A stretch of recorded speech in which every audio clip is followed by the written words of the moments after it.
Hey everyone, today I want to show you how to remove permanent marker from a dry erase board.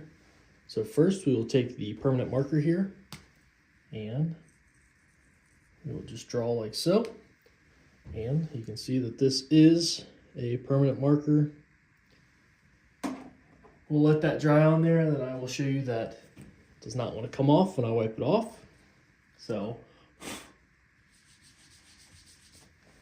can see that this is really stuck on there. What you'll need to do is actually just grab a dry erase marker, just any brand, whatever, as long as it's the actual dry erase.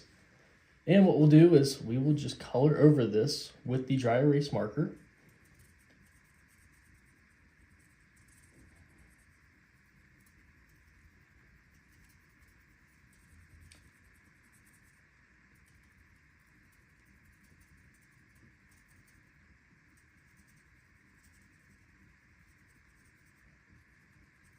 All right, now this is colored over.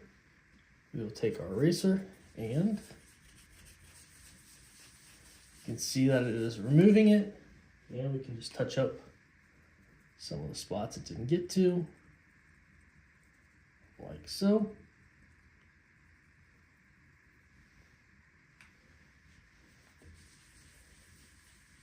And now that the marker is fully removed.